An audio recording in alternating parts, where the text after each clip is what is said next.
الحمد لله كفى وسلام على عباده الذين اصطفى أما بعد فأعوذ بالله من الشيطان الرجيم بسم الله الرحمن الرحيم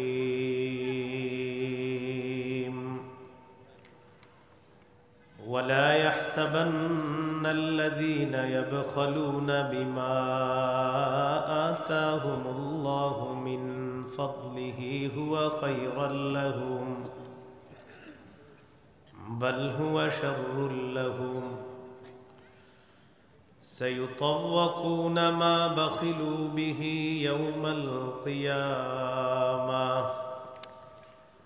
ولله ميراث السماوات والأرض والله بما تعملون خبير لقد سمع الله قول الذين قالوا إن الله فقير ونحن أغنياء سنكتب ما قالوا وقتلهم الأنبياء بغير حق ونقول ذوقوا عذاب الحريق ذلك بما قدمت أيديكم وأن الله ليس بظلام للعبيد الذين قالوا إن الله عهد إلينا ألا نؤمن لرسول حتى يأتينا بقربان تأكله النار قل قد جاءكم رسل من قبلي بالبينات وبالذي قلتم فلم قتلتموهم إن كنتم صادقين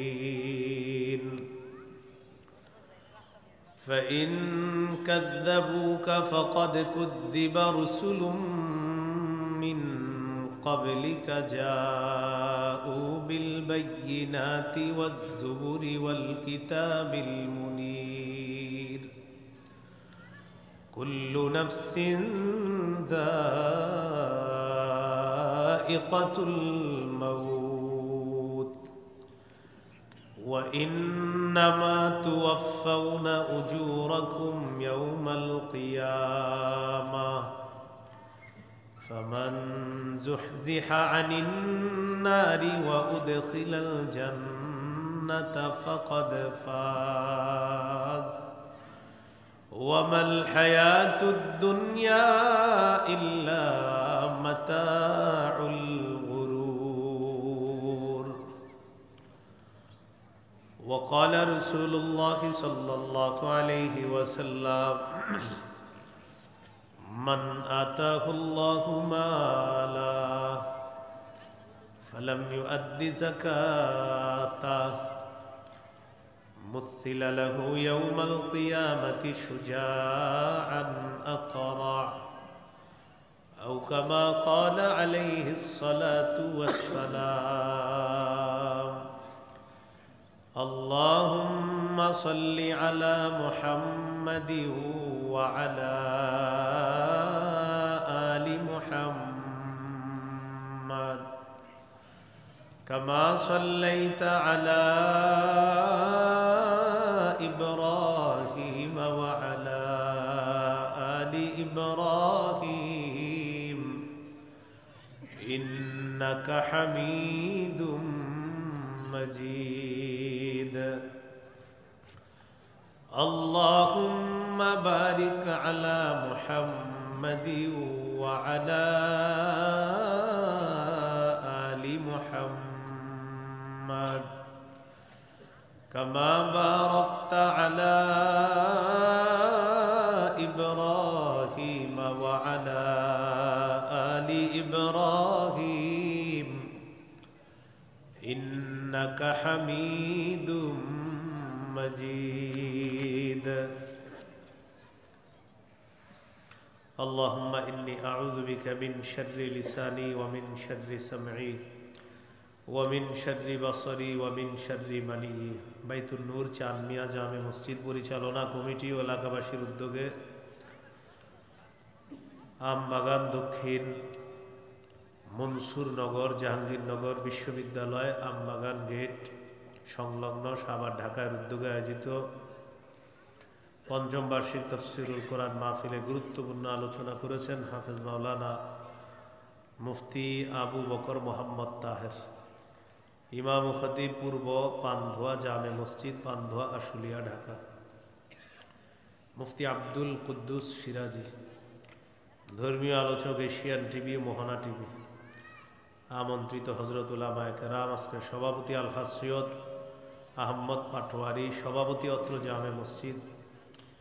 মাহফিল পরিচালনায় হাফেজ মাওলানা মুফতি মুনিরুল ইসলাম, ইমাম খতিব অত্র জামে মসজিদ মাওলানা আসলাম আলী মুয়াজ্জিন অত্র জামে মসজিদ। শুভেচ্ছান্দে মাওলানা মোহাম্মদ মোশাররফ হোসেন, সেক্রেটারি অত্র জামে মসজিদ। উপস্থিত হজরত উলামায়ে কেরাম, মুসলমান ভাইরা,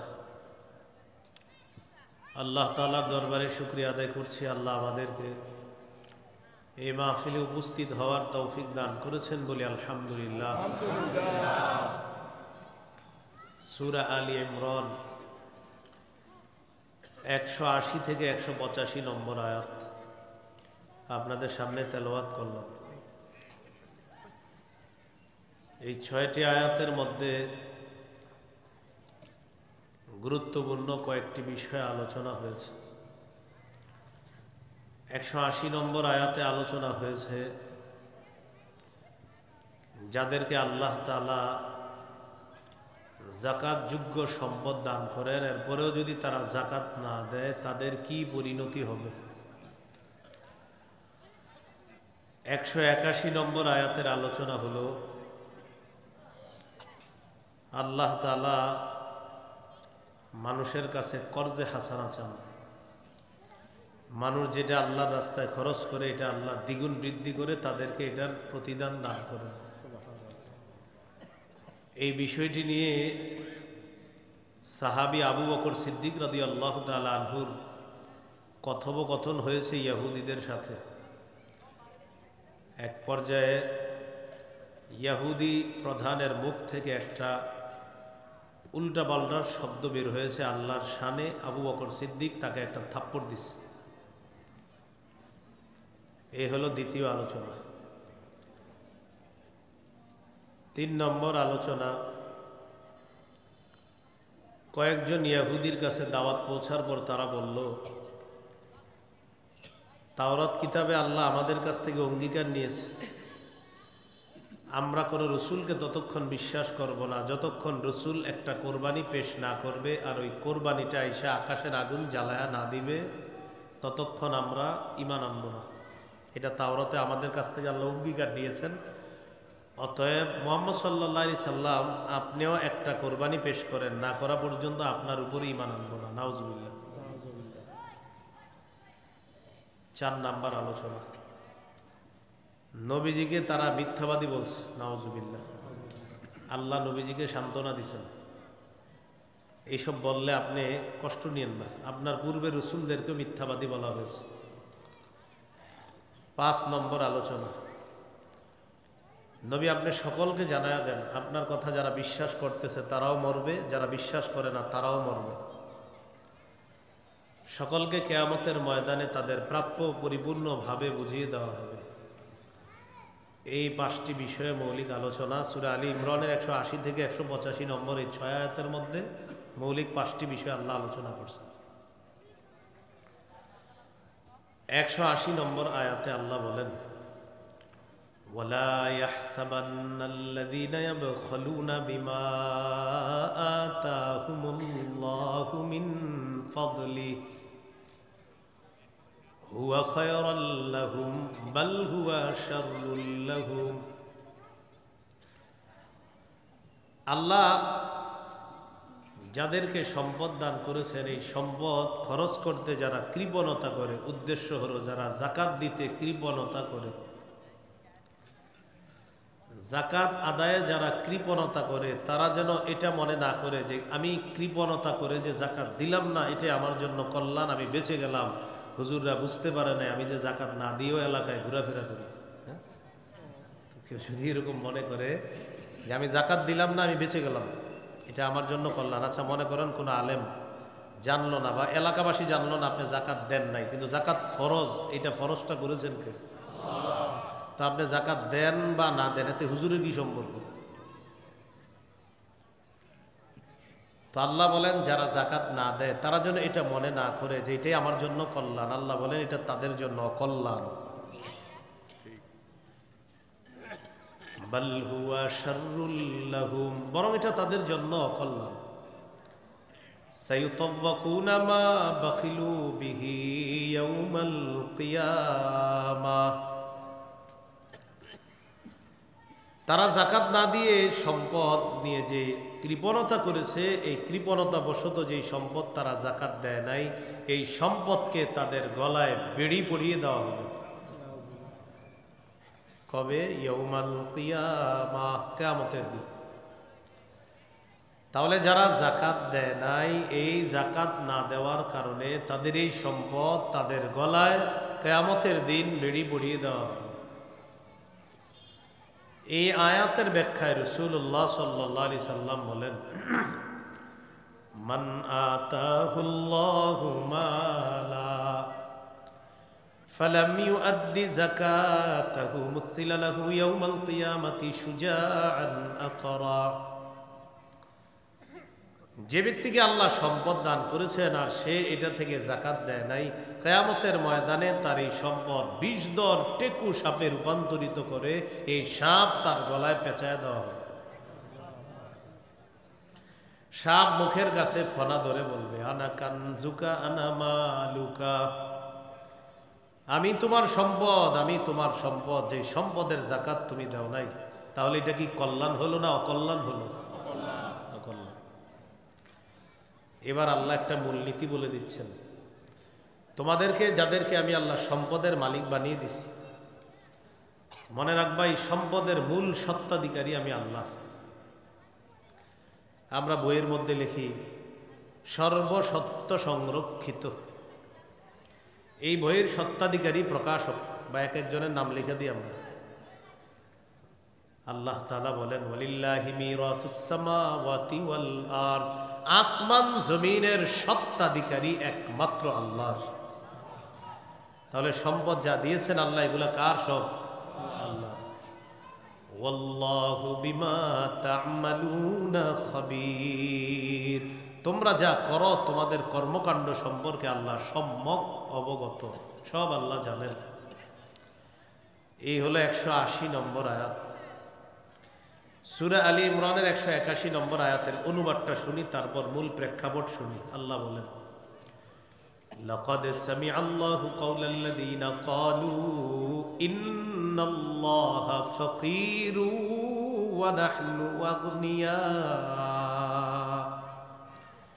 লাকাদ সামিআল্লাহ, অবশ্যই আল্লাহ শুনেছেন, কাওলাল্লাযীনা ক্বালু, ওই সমস্ত মানুষদের কথা যারা বলে, ইন্নাল্লাহা ফাকীরু ওয়া নাহনু আগনিয়া, নিশ্চয় আল্লাহ দরিদ্র আর আমরা হলাম ধনী। বলি নাউযুবিল্লাহ।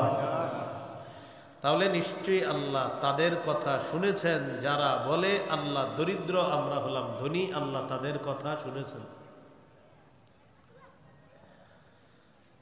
এই আয়াত কেন আল্লাহ নাজিল করলেন?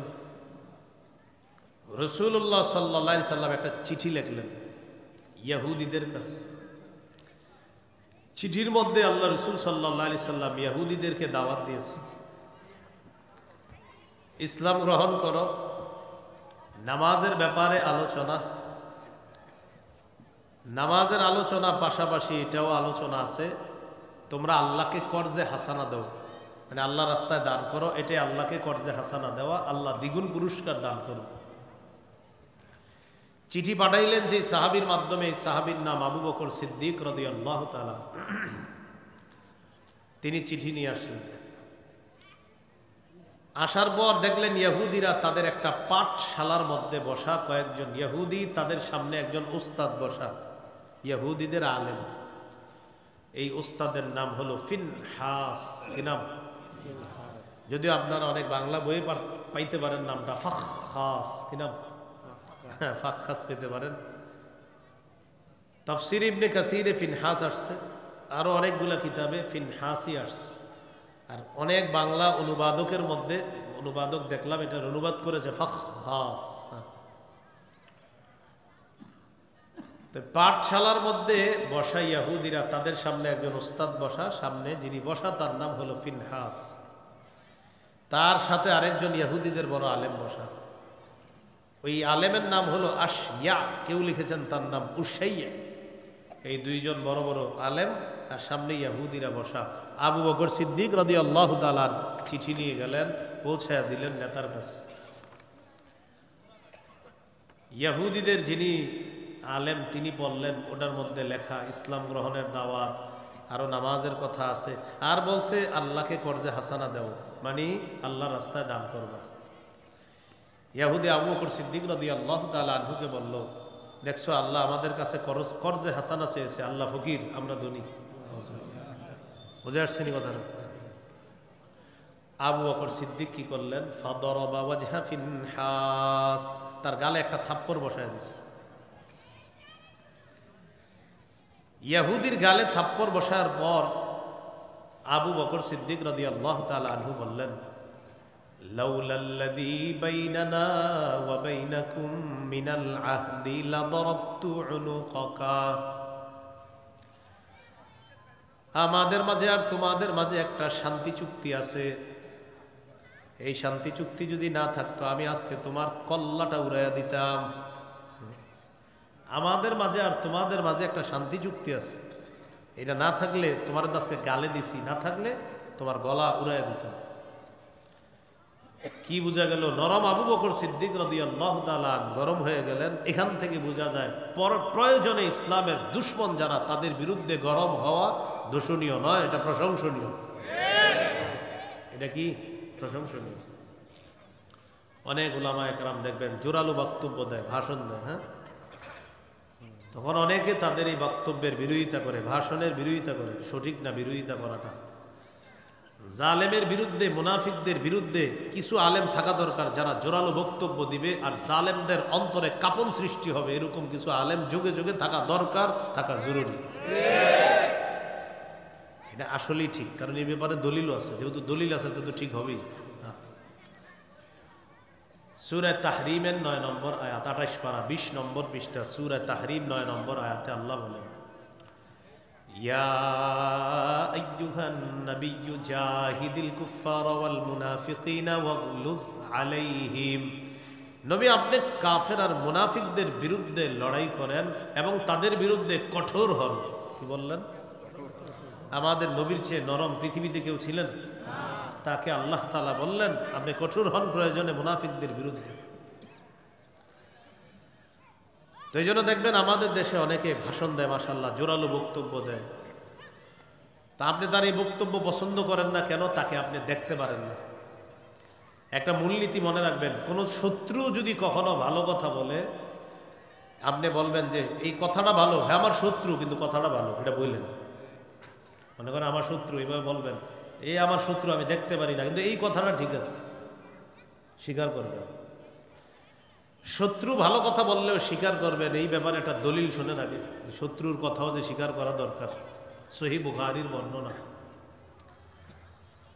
রমজান মাসে সদকাতুল ফিতির আদায় করার জন্য সাহাবায়ে কেরাম সদকার মাল নবীজির কাছে এনে জমা রাখলেন। আবু হুরায়রা রাদিয়াল্লাহু তাআলা আনহুকে নবীজি পাহারাদার নিযুক্ত করলেন মাল পাহারা দেওয়ার জন্য। তিনি বলেন, ওয়াক্কালানি রাসূলুল্লাহ সাল্লাল্লাহু আলাইহি ওয়াসাল্লাম ফি হিফজি যাকাতি রমাদান। রাসূলুল্লাহ সাল্লাল্লাহু আলাইহি সাল্লাম আমাকে নিযুক্ত করলেন রমজান মাসের সদকাতুল ফিতরের মাল পাহারা দেওয়ার জন্য। আমাকে নিয়োগ দিলেন, নিযুক্ত করলেন আমি যেন মাল পাহারা দিই। রাতের বেলা পাহারাদারি করতেছি। আতানি আতিন ফাজালা ইয়াহসু মিনাত তাআম। রাতের বেলা একজন আসছে, আইসা খাবারে হাত দিস, সদকাতুল ফিতরের ওই মালে হাত দিস। আমি ধরে ফেললাম, ধরে তাকে বললাম লারফাআন্নাকা ইলা রাসূলিল্লাহি সাল্লাল্লাহু আলাইহি ওয়াসাল্লাম, আমি তোমাকে আল্লাহ রাসূল সাল্লাল্লাহু আলাইহি সাল্লামের কাছে নিয়ে যাব। চোর আবু হুরায়রা রাদিয়াল্লাহু তাআলা আনহুকে বললেন আলাইয়া ইয়ালুন ওয়া লি হাজাতুন শাদীদা, আমার দায়িত্বে আমার পরিবার আছে, আমার অনেক প্রয়োজন আছে, অভাবের তাড়নায় আমি আসছি আজকে চুরি করতে। ভাই তুমি আমাকে ছেড়ে দাও, ওয়াদা করতেছি আমি আর কখনো আসব না। আবু হুরায়রা রাদিয়াল্লাহু তাআলা আনহু চোরকে ছেড়ে দিলেন। পরের দিন সকালে রাসূল সাল্লাল্লাহু আলাইহি সাল্লামের সাথে সাক্ষাৎ করতে আসলেন, রাতের ঘটনা জানাবেন। ঘটনা বলার আগে নবী বলতেছেন মা ফাআলা আসিরুকাল বারিহাতা ইয়া আবু হুরায়রা, আবু হুরায়রা গত রাতে তোমার বন্দির খবর কি, তোমার সাথে কি কি করছে একটু বলো তো। এর মানে আল্লাহ তাআলা গত রাতের ঘটনা আবু হুরায়রা রাদিয়াল্লাহু তাআলা আনহুকে ওহীর মাধ্যমে, আবু হুরায়রার এই ঘটনা নবীকে আল্লাহ ওহীর মাধ্যমে আগে জানায় দিয়েছে। আবু হুরায়রা রাদিয়াল্লাহু তাআলা আনহু বললেন হুজুর চোর আসছিল, আসার পর শাকা ইলাইয়া হাজাতান শাদীদাতান ওয়া ইয়ালান ফারাহিমতুহু ফাখাল্লাইতু সাবিলা, আমার কাছে সে অভিযোগ পেশ করেছে তার দায়িত্বে তার পরিবার আছে, তার প্রচন্ড অভাব, এই অভাব আর অটনের মধ্যে পড়ে সে আমার কাছে আসছে চুরি করার জন্য। হুজুর আমার মায়া লাগছে তাই আমি তাকে ছেড়ে দিলাম। নবীজি বললেন কাযাবাকা ওয়া ইন্নাহু সায়াউদ, মিথ্যা কথা বলছে, ও আবার আসবে। নবীজি কি বললেন? চোর মিথ্যা কথা বলছে, সে আবার আসবে। আবু হুরায়রা রাদিয়াল্লাহু তাআলা আনহু বলেন আমি নিশ্চিত হয়ে গেলাম চোর আবার আসবে, কারণ নবীজি বলেছেন যেহেতু তার মানে নিশ্চিত আসবে। পরের রাতে আমি অপেক্ষায় আছি চোর ধরার। চোর সাহেব রাতে চলে আসছে, আসার পর আমি চোরকে ধরে ফেললাম। ধরার পর আমি চোরকে বললাম আজকে আর তোমাকে আমি ছাড়বো না, যা কিছুই বলো। চোর বলতেছে আমি ওয়াদা করছিলাম আসবো না। তাহলে তুমি বুঝো কতটা বিপদগ্রস্ত হলে একটা মানুষ ওয়াদা খেলাফ করে আবার আসে। আমার অভাবের কারণে আমি গতকালকে আসছিলাম, তুমি বুঝো আমি ওয়াদা করছিলাম আসবো না, আজকে প্রচন্ড অভাবের কারণে আসছি, ভাই ছেড়ে দাও আমার। গতকালকের সে অভিনয় আজকে আরো সুন্দর হয়েছে, উনি ছেড়ে দিছে। রাসূলুল্লাহ সাল্লাল্লাহু আলাইহি সাল্লামের কাছে আসলেন, আসার পর নবীজি বললেন মা ফাআলা আসিরুকাল বারিহাতা ইয়া আবু হুরায়রা, আবু হুরায়রা গত রাতের খবর কি, বন্দি কি কি করছে বলো। সাহাবী বললেন ইয়া রাসূলুল্লাহ চোর আবার আমার কাছে এমন ভাবে অভাব অনটন পেশ করছে, আমার মায়া লাগছে, ফারাহিমতুহু ফাখাল্লাইতু সাবিলা, প্রচুর মায়া লাগছে আমি তাকে ছেড়ে দিলাম। নবীজি বললেন ইন্নাহু সাউদ কদ কাযাবাকা, মিথ্যা বলছে আবার আসবে। রাসাতুহু সালিসা, আমি তৃতীয় রাতে ওত পেতে বসে আছি যে আজকে তুমি আসবা আর ধরবো আর নবীজির কাছে নিয়ে যাব। আজকে যতই তুমি বাহানা পেশ করো কোনো লাভ হবে না। তৃতীয় রাতে অপেক্ষা, চোর আসছে, আসার পর ধরে ফেলছে। ধরার পর আবু হুরায়রা রাদিয়াল্লাহু তাআলা বলতেছে থামো, কিছু বলা দরকার নেই, তুমি যে বলবা এই সমস্যা ওই সমস্যা এগুলা বলা দরকার নাই, আজকে বলাই দরকার নেই, তোমাকে নবীজির কাছে নিব। চোর বলতেছে কথাটা শুনবা তো। কি কথা? দানি উআল্লিমকা কালিমাত, চোর বলতেছে আমাকে ছেড়ে দাও, আমি তোমারে কিছু বিদ্যা শিখিয়ে দিই, তোমার কাজে আসবে। কি শিখিয়ে দিই? বিদ্যা। হাদিসে আসছে কানু আহরাসান নাসি আলাল ইলম, সাহাবায়ে কেরাম ছিলেন এই পৃথিবীর মানুষের মধ্যে সবচেয়ে বেশি ইলম অন্বেষণের প্রতি তাদের আগ্রহ সবচেয়ে বেশি ছিল। সাহাবী চিন্তা করলেন বিদ্যা শিখাবে, এটা তো মিস করা যায় না। আচ্ছা ঠিক আছে শিখাও, দেখি কি করা যায়। চোর এবার আবু হুরায়রা রাদিয়াল্লাহু তাআলা আনহুকে বলতেছে ইযা আওয়াইতা ইলা ফিরাশিকা ফাকরা আয়াতাল কুরসি فإنه لن يزال عليك من الله حافظ ولا يقربنك شيطان حتى تصبح। যখন তুমি বিছানার মধ্যে যাও তখন তুমি আয়াতুল কুরসি পড়বা, পড়ার পর ঘরের দরজা বন্ধ করবা। আয়াতুল কুরসি পড়ার পর ঘরের দরজা বন্ধ করবা। সারা রাত আল্লাহর পক্ষ থেকে একজন ফেরেশতা তোমার পাহারাদারি করবে। শুধু তাই না, সকাল পর্যন্ত শয়তান তোমার কাছে আসতে পারবে না। যদি তুমি আয়াতুল কুরসি পড়ে রাতের বেলা ঘুমাও, সারা রাত একজন ফেরেশতা তোমাকে পাহারাদারি করবে, সকাল পর্যন্ত শয়তান তোমার কাছে আসতে পারবে না। কে শিখাইছে এই কথা? চোরে। সকালবেলা নবীজির সাহাবী আবু হুরায়রা রাদিয়াল্লাহু তাআলা আনহুর কাছে, নবীজির সাহাবী আবু হুরায়রা রাদিয়াল্লাহু তাআলা নবীজির কাছে আসলেন। কি অবস্থা? চোরের খবর কি? হুজুর, গত রাতে আমি পুরা দৃঢ় প্রতিজ্ঞাবদ্ধ ছিলাম আজকে আর চোরকে আমি ছাড়বো না, কিন্তু সে আমার এমন এক অফার দিছে, আমি ছেড়ে দিছি। কি বলছে? আমারে বলছে বিদ্যা শিখাবে। হুজুর, আমি তো এই লোভ সামলাইতে পারি নাই, আমার সুন্দর একটা বিদ্যা শিখিয়ে দিছে, চোর ছেড়ে দিছে। কি শিখাইছে বলো? আমাকে বলছে বিছানায় গেলে আয়াতুল কুরসি পড়ার জন্য, এটা পড়ে যদি আমি ঘুমাই, দরজা বন্ধ করি, একজন ফেরেশতা আল্লাহর পক্ষ থেকে নিযুক্ত করা হবে, সে পাহারাদারি করবে, আর সকাল পর্যন্ত শয়তান আমার কাছে আসবে না। নবীজি বললেন সদাকা, চোর সত্য কথা বলছে। চোর কি বলছে? কি বুঝাইতেছি আপনাদেরকে? শত্রু সত্য কথা বললেও স্বীকার করা। বলছিলাম না, শত্রু সত্য কথা বললে কি করা? এর শত্রু চোর, চোর সত্য কথা বলছে। নবী বলছে না, কথা সত্য। কথা কি? সাথে সাথে কি বলে দেখেন, ইন্নাহু কাযুবুন, তবে সে দুনিয়ার সবচেয়ে বড় মিথ্যাবাদী। তোমার কাছে যেই চোর 3 দিন আর সেই চোর হলো এই পৃথিবীর মধ্যে সবচেয়ে বড় মিথ্যাবাদী। তবে কালকে যেই কথাটা তোমাকে বলছে এটা সত্য কথা।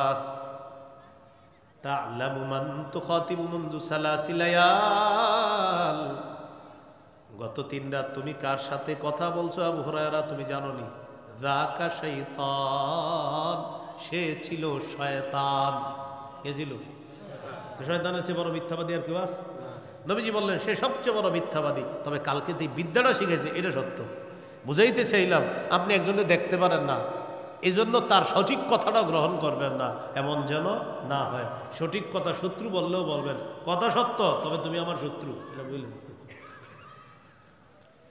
কোত্থেকে কোথায় গেলাম বলেন তো? নরম আবু বকর সিদ্দিক গরম কেন হলেন? এখান থেকে আসলাম। প্রয়োজনে জালেমের বিরুদ্ধে, মুনাফিকের বিরুদ্ধে গরম হওয়ার অনুমতি আছে। তো আমাদের দেশে যারা জোরালো বক্তব্য দেয়, তা আপনি মানে ওনারে দেখতে পারেন না, এই জন্য ওনার এটা নিবেন না। এখন দেখি হাদিসে জোরালো বক্তব্য দেওয়ার কথা আছে কিনা, যদি থাকে আজকের পরে আর প্রতিবাদ করবেন না। ইবনে মাজাহ 45 নম্বর হাদিস, কানান নবী সাল্লাল্লাহু আলাইহি ওয়াসাল্লাম ইযা খাতাবা ইহমাররাত আইনা, মাঝে মাঝে আল্লাহ নবী যখন ভাষণ দিতেন নবীর চোখ দুইটা লাল হয়ে যেত। চোখ কি হতো? লাল হইতো কেন? ওয়ালা সাউতুহু, নবীর আওয়াজ উঁচু হয়ে যেত। ওয়াশতাদ্দা গদবুহু, প্রচুর রাগ হয়ে যেত। মাঝে মাঝে ভাষণ দিতেন, চোখ লাল হইতো, আওয়াজ উঁচু হইতো, তার রাগ বেড়ে যেত। কান্নাহু মুনজিরু জাইশিন, যেন কোন দলকে নবীজি জাহান্নামের সতর্ক বার্তা দিচ্ছে এমন ভাবে মাঝে মাঝে নবী যখন ভাষণ দিতেন, সতর্ক বার্তা উচ্চারণ করতেন, এইভাবে তার আওয়াজ উঁচু হতো, চোখগুলা লাল হয়ে যেত, আর রাগ প্রচুর বেড়ে যাইত। তাহলে আলেমদের মধ্যে যারা সতর্ক বার্তা হিসাবে কোনো মাহফিলে প্রচণ্ড জোরালো বক্তব্য দেয়, যদি সতর্ক বার্তা হয় কোনো জালেমার মুনাফিকের বিরুদ্ধে, সেটা প্রশংসনীয়, এটা প্রশংসনীয়। এই জালেমের বিরুদ্ধে জোরালো ভাষণ কি প্রশংসনীয়? হাদিসে আসেনি জোরালো ভাষণ? নবীজি রাগ হইত, নবীর চোখ লাল হইত। এই জন্য কখনো কারো ব্যাপারে কলম চালাইতে বা ফেসবুকে লেখালেখি করতে আপনি নিশ্চিত হবেন আপনি সঠিক কিনা, যে আমি যে লেখতাছি আমার এগেইনস্টে যদি কোনো দলিল থাকে তাহলে মুশকিল, বিপদে পড়ে যাবেন না। আল্লাহ আমাদেরকে বুঝার তৌফিক দান করেন। আবু বকর সিদ্দিক রাদিয়াল্লাহু তাআলা আনহু নরম ইহুদির গলায় গালের মধ্যে থাপ্পড় বসাইছে আর বলছে শান্তি চুক্তি না থাকলে গলাটা উড়াইয়া দিতাম। ইহুদি রাসূলুল্লাহ সাল্লাল্লাহু আলাইহি সাল্লামের কাছে গেছে, যাওয়ার পর বলল আবু বকর আমারে থাপ্পড় দিস। রাসূলুল্লাহ সাল্লাল্লাহু আলাইহি সাল্লাম বলেন আবু বকর থাপ্পড় দিছো? জি হুজুর থাপ্পড় দিস। কেন? ইন্নাহু ক্বালা কাওলান আযীমা, সে আল্লাহর ব্যাপারে মারাত্মক কথা বলছে তাই থাপ্পড় দিস। কি বলছে আল্লাহর ব্যাপারে? হুজুর সে বলছে কর্জে হাসানার কথা যখন আপনি চিঠিতে লেখছেন এটা তাকে শোনানোর পর সে বলছে ও আল্লাহ কর্জে হাসানা চাইছে, তাহলে কি আল্লাহ গরিব আর আমরা হলাম ধনী? এই বেয়াদবিমূলক কথা বলছে। ইহুদির নবী বললেন তুমি এটা কেন বললা? ইহুদি বলতেছে মা কুলতু জালিকা, এই জাতীয় কোনো কথা আমি বলিই নেই। তাহলে আবু বকর সিদ্দিক রাদিয়াল্লাহু তাআলা আনহু বলছে আর ইহুদি বলে নাই আর থাপ্পড়, তখন ঘটনা কি হবে? সাক্ষী নাই। আল্লাহ তাআলা সূরা আলী ইমরানের 181 নম্বর আয়াত নাজিল করে দিলে সব আল্লাহ সাক্ষী দিয়ে দিস। আল্লাহ তাআলা বলেন লাকাদ সামিআল্লাহু কাওলাল্লাযীনা ক্বালু ইন্নাল্লাহা ফাকীরু ওয়া নাহনু আগনিয়া। অবশ্যই আল্লাহ শুনেছেন তাদের কথা যারা বলে আল্লাহ ফকির আমরা হলাম ধনী। আপনার সাহাবী আবু বকর এই কথা শোনার পর ইহুদির গালের মধ্যে চর বসায়া দিছে। আবু বকরকে এখন মিথ্যাবাদী সাব্যস্ত করতে চাইছে। হাবিব আমি আল্লাহ তুই ইহুদির কথা শুনছি, আবু বকর যা বলছে সব সত্য, আমি আল্লাহই শুনছি ওর কথা, ও বলছে এগুলো, আর তো সাক্ষীর কোনো প্রয়োজন নাই। আল্লাহ বলে দিলেন। এই হলো সূরা আলী ইমরানের 181 নম্বর আয়াতের অংশ বিশেষ। পরে আল্লাহ বলেন সানাকতুবু মা ক্বালু ওয়া কাতলাহুমুল আমবিয়া বিগাইরি হক, অবশ্যই আমি লিখে রাখবো ইহুদিদের কথাগুলা। ওয়া কাতলাহুমুল আমবিয়া বিগাইরি হক, তারা যে অন্যায়ভাবে নবীদেরকে হত্যা করেছে এটাও লিখে রাখবো। আল্লাহ লিখে রাখবে তারা, উদ্দেশ্য হলো না'মুরুল মালাইকাতা বিকিতাবাতিন, আমি ফেরেশতাদেরকে আদেশ করব তারা লেখার জন্য। এটা হলো আল্লাহর লেখা, মানে আল্লাহ ফেরেশতাদেরকে দিয়ে লেখাবে। কিয়ামতের দিন আমি বলবো ওয়ানাকুলু যুকু আযাবাল হারিক, আমি বলবো তোমরা প্রজ্বলিত আগুনের আযাব আস্বাদন করো, জ্বলন্ত আগুনের আযাব আস্বাদন করো। হারিক মানে যা জ্বালিয়ে পুড়িয়ে ভস্ম করে দেয়, ছাই করে দেয়, এমন আগুনের আযাব তোমরা ভোগ করতে থাকো। নাউজুবিল্লাহ। এই ব্যাপারে আল্লাহ তাআলা সূরা নাবার 21 নম্বর আয়াতে বলেন লা ইন্না জাহান্নামা কানাত মিরসাদাল লিত্তাগিনা মাআবা, নিশ্চয়ই জাহান্নাম ওত পেতে আছে নাফরমানদের ঠিকানা হিসাবে। পরে কি বলে দেখেন লা ইয়াযুকুনা ফিহা বারদাও ওয়ালা শারাবা, সেখানে তারা কোনো ঠান্ডা কোনো শীতল আস্বাদন করতে পারবে না। ইল্লা হামিমা ওয়া গাসসাকা, তবে ফুটন্ত গরম পানি আর রক্তপুজ এইগুলা তারা আস্বাদন করবে, খাবে। জাহান্নামীরা জাহান্নামের দারোগা ফেরেশতা মালিককে ডেকে বলবে ও মালিক খাবারের ব্যবস্থা করে দাও। আল্লাহর পক্ষ থেকে বলা হবে খাবার দিয়ে দাও, জাক্কুম নামক কাঁটা যুক্ত ফল দিয়ে দাও। লাআকিলুনা মিন শাজারিম মিন জাক্কুম, তারা কাঁটাযুক্ত জাক্কুম খাবে। ফামালিউনা মিনহাল বুতুন, এটা দিয়ে তাদের পেট ভরবে। এবার তারা বলবে পানি দাও পানি, তখন আল্লাহর পক্ষ থেকে বলা হবে সদিদু আহলিন নার ওয়া কাইহু জাহান্নাম, জাহান্নামীদের রক্ত পুজগুলা একত্রিত করে এদেরকে পানি হিসাবে পান করতে দাও। এটা আল্লাহ বলেন ওয়ানাকুলু যুকু আযাবাল হারিক, আমি তাদেরকে বলবো আগুনের আযাব তোমরা আস্বাদন করো। তো জাহান্নামে যখন যাবে জ্বলন্ত ফুটন্ত পানি, এই পানির আযাবও আছে, গরম খাবারের আযাব আছে, গরম আগুনের আযাব আছে, আযাব আর আযাব। আল্লাহ বলেন ফাযুকু ফালান নাযীদাকুম ইল্লা আযাবা, তোমরা শুধু আযাব ভোগ করো আর আমি তোমাদেরকে বাড়াবো, শুধু আযাবই বাড়াবো, খালি আযাব বাড়াইতে থাকবে।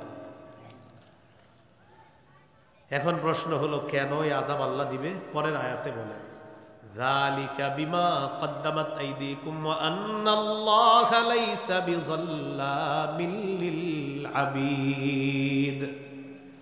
আল্লাহ তাআলা বলেন আগুনের আযাব তোমরা আস্বাদন করবা কেন জানোনি?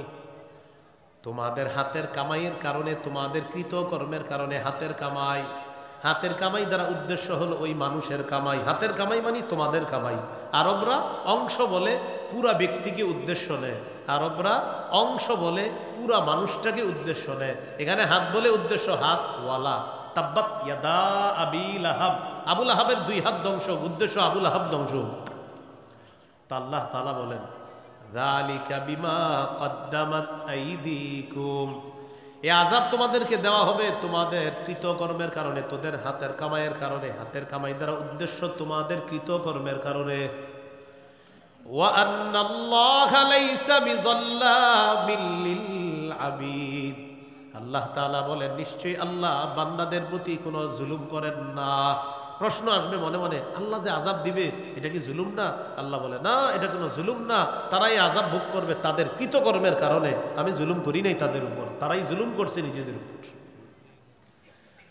সূরা আম্বিয়ার মধ্যে আছে, ওই যে বুখারীর সর্বশেষ হাদিস দেখবেন অনেক মাদ্রাসায় ছেলেরা পড়ে, বাবু কওলিল্লাহি ওয়া নাদউল মাওয়াজিনাল কিসতা লিয়াউমিল কিয়ামাহ ওয়া আন্না আমালা বানি আদম ওয়া কওলাহুম ইউজান।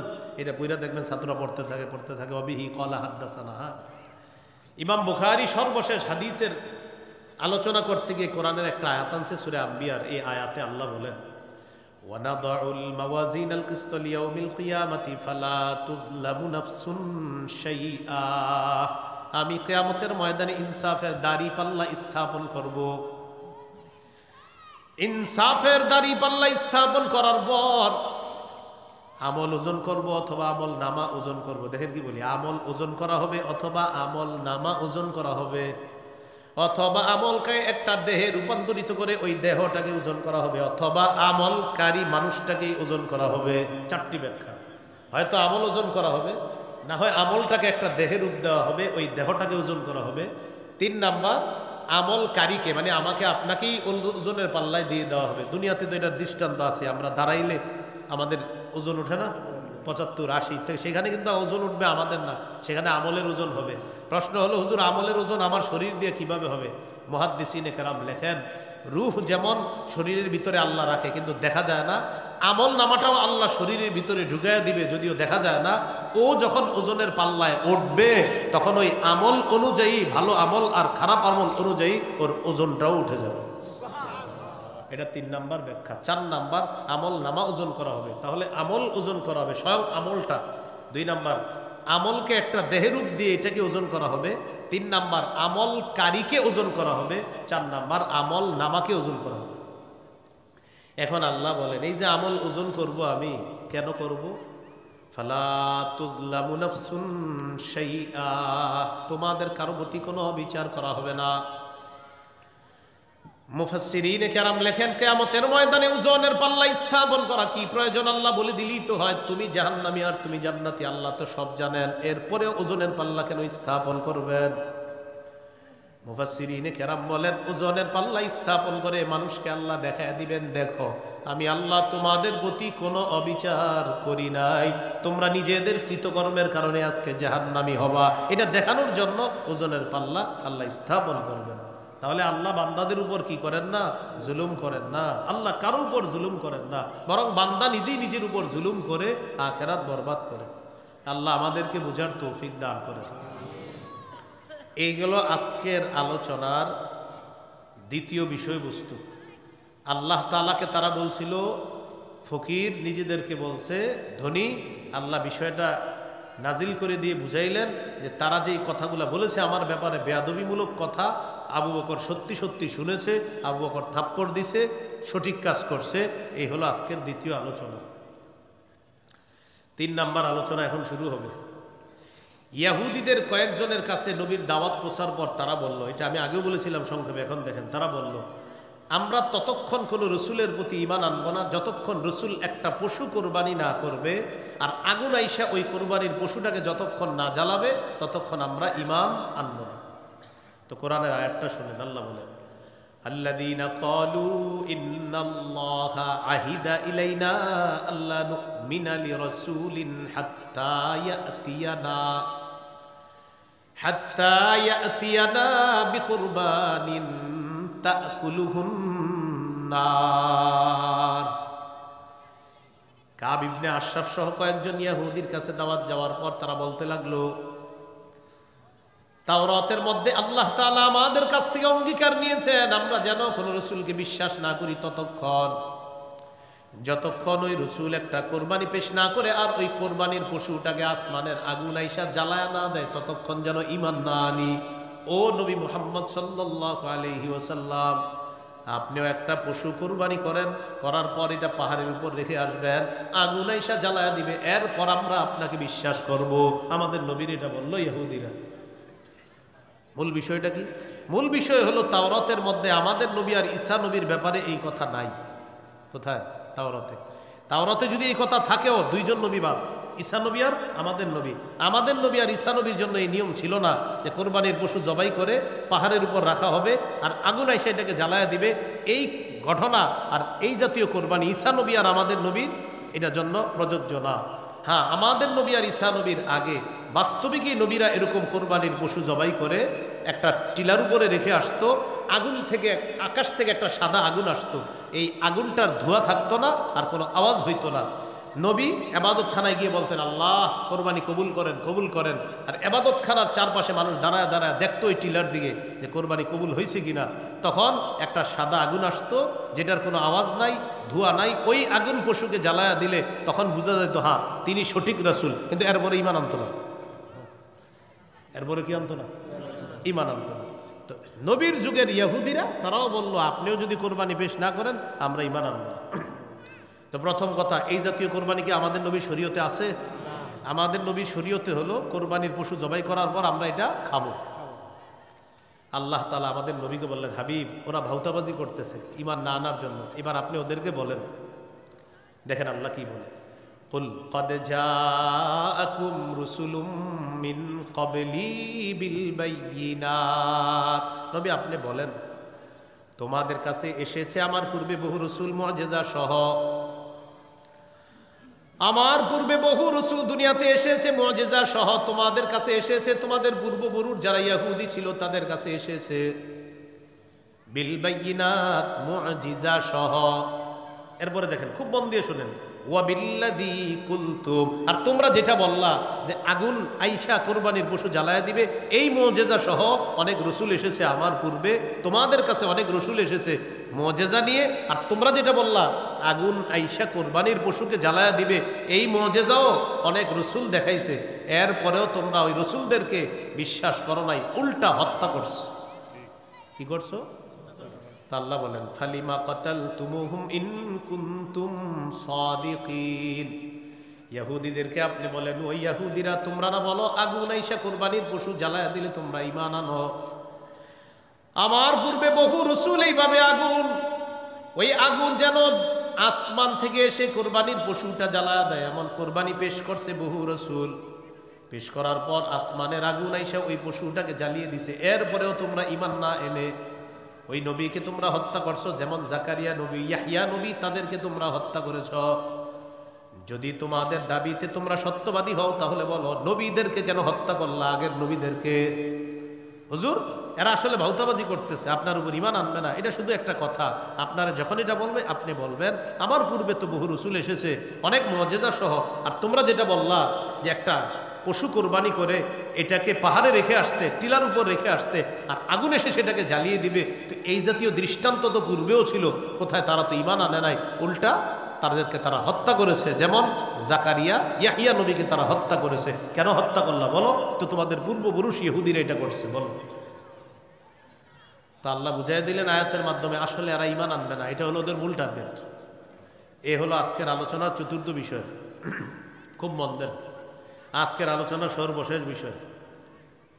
আল্লাহ তাআলা বলেন, হাবিব মূল বিষয়টা তাদেরকে জানায়া দেন। আপনার কথা যারা বিশ্বাস করবে এরাও মরবে, যারা বিশ্বাস করবে না এরাও মরবে, এটা বলে দেন। কুল্লু নাফসিন যায়িকাতুল মাউত। আপনি বলে দেন প্রত্যেকটা নফস মৃত্যুর স্বাদ গ্রহণ করবে। আমার কথা আমার সাহাবী যারা মানছে তারাও মরবে, আর তোমরা যারা ইহুদিরা মানো না তোমরাও মরবে। সূরা আনকাবুতের 57 নম্বর আয়াত আছে, কুল্লু নাফসিন যায়িকাতুল মাউত, প্রত্যেকটা নফস মৃত্যুর স্বাদ গ্রহণ করবে। 21 পারা 19 নম্বর পৃষ্ঠা সূরা আহজাবের 16 নম্বর আয়াতে আল্লাহ বলেন, কুল লা ইয়ানফাআকুমুল ফিরারু ইন ফারারতুম মিনাল মাউত। যদি তোমরা মৃত্যু থেকে পলায়ন করো, নবী আপনি বলেন এই পলায়ন তোমাদের কোনো কাজে আসবে না। সূরা নিসা 78 নম্বর আয়াত আল্লাহ বলেন, আইনামা তাকুনু ইউদরিকুমুল মাউত, যেখানেই থাকো মৃত্যু তোমাদেরকে পাকড়াও করবে। সূরা মুনাফিকুনের 11 নম্বর আয়াত, ওয়ালাই ইউআখিরুল্লাহু নাফসান ইযা জাআ আজালুহা, মৃত্যু আসলে আল্লাহ কিছুতেই কাউকে একটু সুযোগ দিবেন না। সূরা আরাফের 34 নম্বর আয়াত, সূরা ইউনূসের 49 নম্বর আয়াত আল্লাহ বলেন, লিকুল্লি উম্মাতিন আজাল ইযা জাআ আজালুহুম ফালা ইস্তাখিরুনা সাআতাও ওয়ালা ইস্তাকদিমুন। প্রত্যেকটা উম্মতের জন্য মৃত্যুর সময় নির্ধারণ করা। মৃত্যু যখন আসবে সে আগেও মরবে না, পরেও মরবে না, ওই সময় সে মৃত্যুবরণ করবে। সূরাতুল জুমুআ 8 নম্বর আয়াত, 28 পারা 13 নম্বর পৃষ্ঠার একদম শুরুর আয়াতে আল্লাহ বলেন, কুল ইন্নাল মাউতাল্লাযী তাফিররুনা মিনহু ফাইন্নাহু মুলাকীকুম সুম্মা তুরাদ্দুনা ইলা আলিমিল গায়বি ওয়াশ শাহাদাতি ফায়ুনাব্বিউকুম বিমা কুনতুম তা'মালুন। যে মৃত্যু থেকে তোমরা পালিয়ে বেড়াও, এটা তোমাদের সাথে সাক্ষাৎ করবে। মৃত্যু তোমাদের সাথে কি করবে? সাক্ষাৎ করবে। অতঃপর তোমাদেরকে ফিরিয়ে নেওয়া হবে দৃশ্য অদৃশ্য সম্পর্কে যিনি জানেন সেই রবের দিকে ফিরিয়ে নেওয়া হবে। ফায়ুনাব্বিউকুম, তিনি তোমাদেরকে অবহিত করে দিবেন, জানিয়ে দিবেন, বিমা কুনতুম তা'মালুন, তোমরা যা করেছো দুনিয়াতে তিনি সব জানিয়ে দিবেন। এটা হলো মৃত্যু। মনে রাখবেন প্রিয় ভাইয়েরা, মৃত্যুর যন্ত্রণাও সবার কাছে আসবে, ইমানদার বেঈমান সবার কাছে। সূরা কফের 19 নম্বর আয়াতে আল্লাহ বলেন, ওয়াজাআত সাকরাতুল মাউতি বিল হক, সত্যি সত্যি মৃত্যুর যন্ত্রণা আসবে। যালিকা মা কুনতা মিনহু তাহিদ, যে মৃত্যু থেকে তোমরা পালিয়ে বেড়াতে এই মৃত্যুর যন্ত্রণা আসবে। সূরা ওয়াকিয়া প্রতিদিন অনেকে পড়েন, এটা দেখবেন 83 থেকে 85 নম্বর আয়াত, দেখেন তো পড়েন কিনা। ফালাউলা ইযা বালাগাতিল হুলকুম ওয়া আনতুম হিনাইযিন তানজুরুন ওয়া নাহনু আকরাবু ইলাইহি মিনকুম ওয়ালাকিন লা তুবসিরুন। মৃত্যুপথ যাত্রীর প্রাণটা যখন উষ্ঠাগত হবে, সবাই মিলে তাকে আটকে রাখতে পারবা না, চেয়ে চেয়ে শুধু দেখবা মৃত্যুপথ যাত্রীকে। আমি তোমাদের চেয়ে তার অধিক নিকটবর্তী। আল্লাহ বলেন, ওয়ালাকিন লা তুবসিরুন, কিন্তু তোমরা তা দেখো না। সূরা কিয়ামা 26 থেকে 30 নম্বর আয়াত, দেখবেন ইমাম সাহেবরা ফজরের নামাজে সূরাগুলা বেশি পড়ে। আল্লাহ তাআলা বলেন, কাল্লা ইযা বালাগাতিত তারাকিয়া ওয়া কিলা মান রাক, মৃত্যুপথ যাত্রীকে কখনো আটকে রাখতে পারবা না। প্রাণটা যখন উষ্ঠাগত হয় তখন আশেপাশ থেকে বলা হয়, মান রাক, কে আছে ঝাড়ফুঁককারী, ডাক্তার কবিরাজ কে আছে, কে আছে তাকে ট্রিটমেন্ট করার জন্য, ডাক্তার কবিরাজ কে আছে। রক শব্দের অর্থ হলো ঝাড়ফুঁককারী, এখানে উদ্দেশ্য কে আছে তাকে ট্রিটমেন্ট করবে। কোনো ডাক্তার কবিরাজ আছে, তখন আমরা অ্যাম্বুলেন্স আনি, আনার পর তাকে উঠায়া হসপিটালাইজড করি, কিন্তু হসপিটালে নেওয়ার 5-10 মিনিট আগে মৃত্যু হয়ে যায়। হসপিটালে গিয়ে বলি, আরে 10টা মিনিট আগে আসলে ভালো হইতো, মানে কি বাস্তব? ডাক্তার সাহেব 5 মিনিট আগে কেন আসলেন না, মানে আসলে কি হইতো?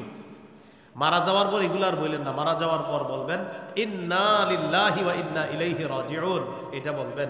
আর কাঁদবেন, চোখে পানি আসবে, এটা ঠিক আছে। ইন্নাল আইনা তাদমা, চোখে পানি আসবে, বুখারীর বর্ণনা। ওয়াল কলবা ইয়াহজান, অন্তর ব্যথিত হবে। ওয়ালা নাকুলু ইল্লা মা ইয়ারদা রাব্বুনা, মুখ দিয়ে উল্টা পাল্টা কথা বলা যাবে না। আল্লাহ আমাদেরকে বোঝার তৌফিক দান করেন। তাহলে মৃত্যুপথ যাত্রীকে আমরা আটকে রাখতে পারবো না। আল্লাহ বলেন, কাল্লা ইযা বালাগাতিত তারাকিয়া ওয়া কিলা মান রাক ওয়া যান্না আন্নাহুল ফিরাক, মৃত্যুপথ যাত্রী বিশ্বাস করে সে দুনিয়া থেকে বিদায় নিচ্ছে।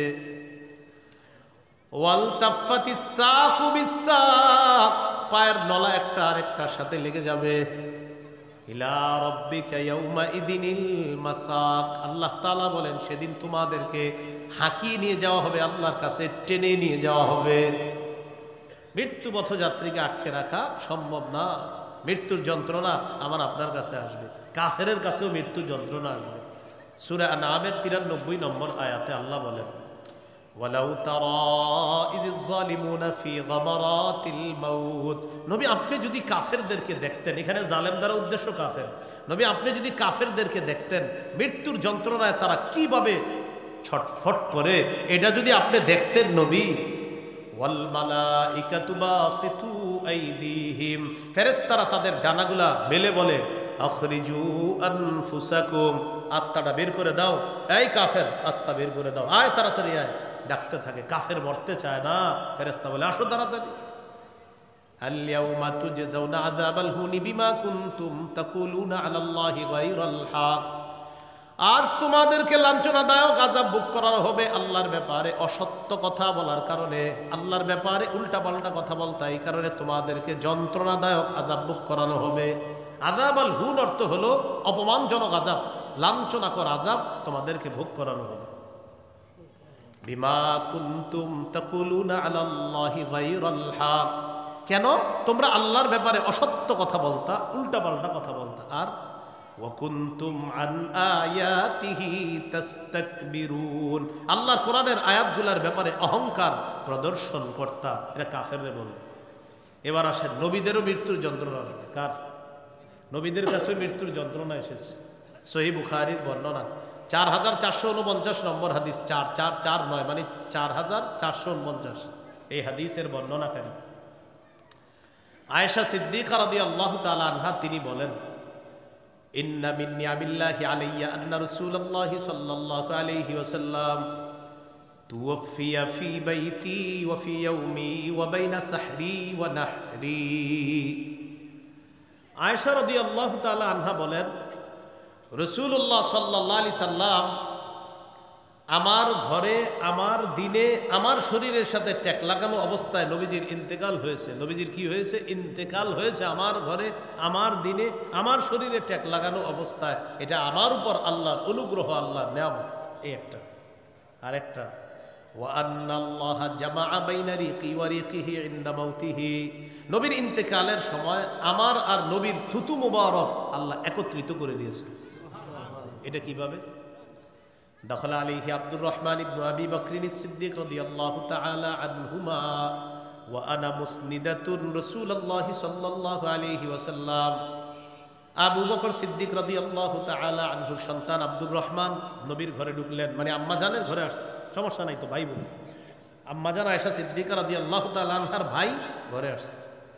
আম্মাজান বলেন, আমি তখন নবীকে আমার সাথে ট্যাক লাগানো অবস্থায় রাখলাম, মানে আমি নিজেকে বালিশ বানাইলাম, নবীকে এখানে আমি রাখলাম হেলান দেওয়া অবস্থায়। তো আমার ভাই যখন ঘরে ঢুকছে, বিয়াদিহি আস-সিওয়াক, আমার ভাইয়ের হাতে একটা মেসওয়াক।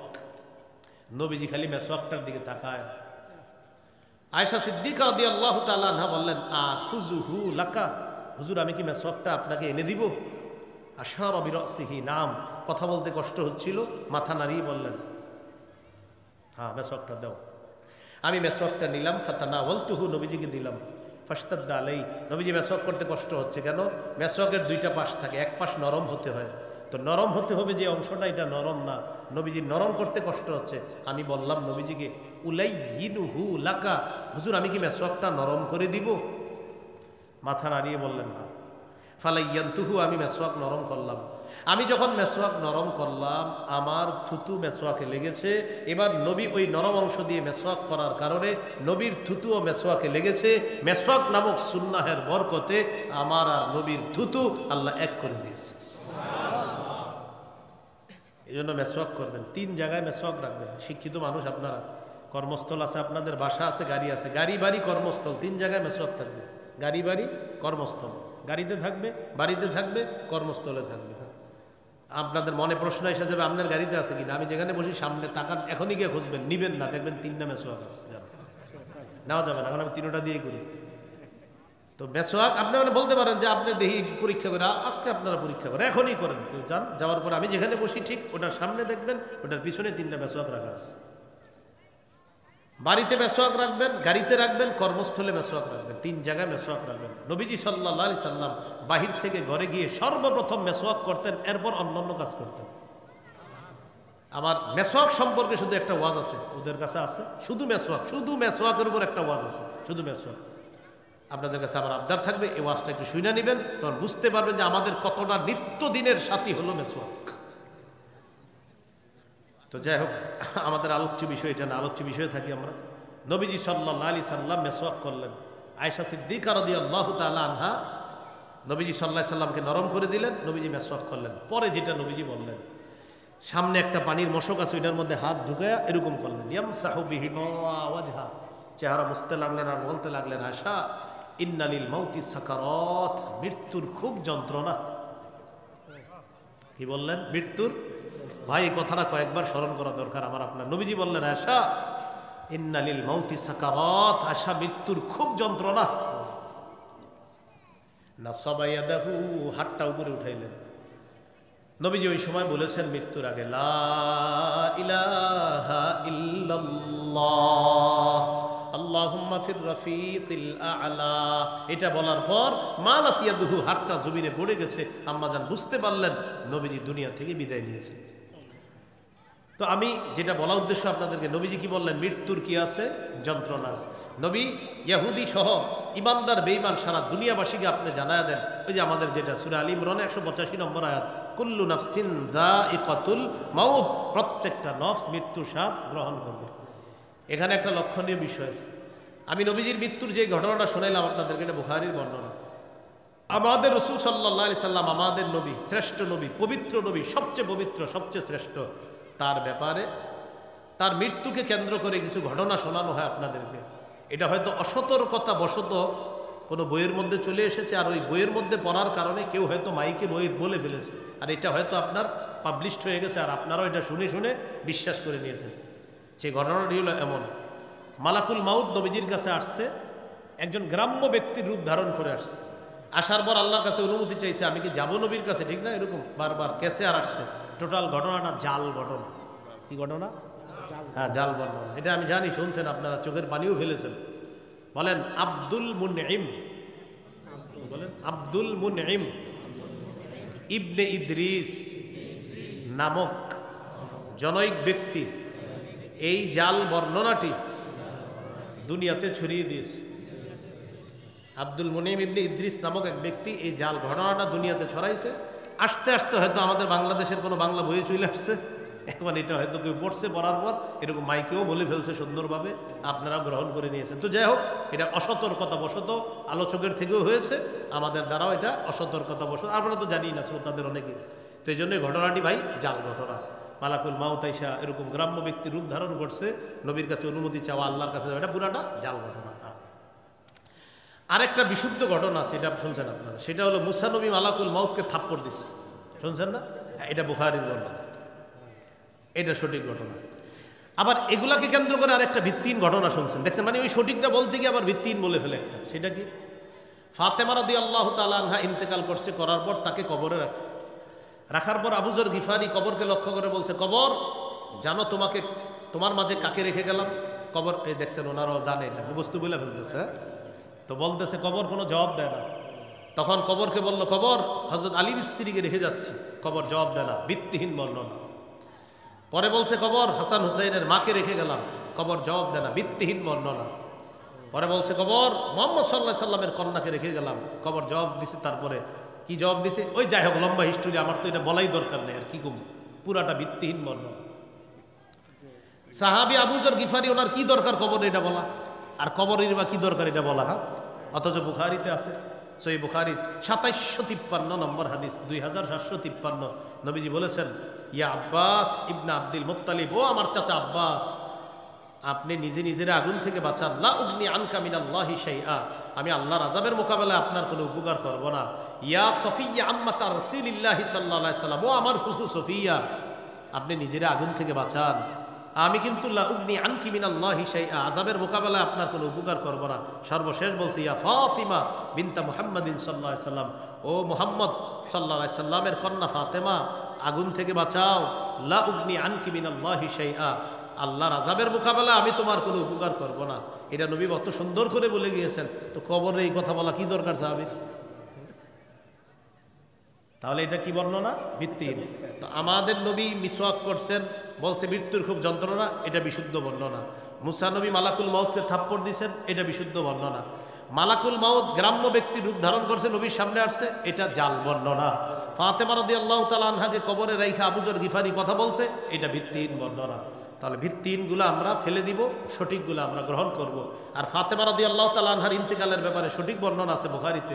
তিনি ইন্তেকাল করলেন, তার স্বামী হযরত আলী জানাজা পড়াইছে, তার স্বামী হযরত আলী দাফন করছে। এত সুন্দর ঘটনা থাকতে কেন আরেকটা আমরা বানায় বলতে হবে বলেন? আল্লাহ আমাদেরকে হেফাজত করেন। চলেন চলে আসি সূরা আলী ইমরান 185 নম্বর আয়াত। তাও কুল্লু নাফসিন যায়িকাতুল মাউত, সবাই মৃত্যুবরণ করবে। এরপরে আল্লাহ বলেন ওয়া ইন্নামা তুওয়াফাউনা উজুরাকুম ইয়াউমাল কিয়ামাহ, কিয়ামতের দিন তোমাদেরকে পরিপূর্ণ প্রাপ্য বুঝিয়ে দেওয়া হবে।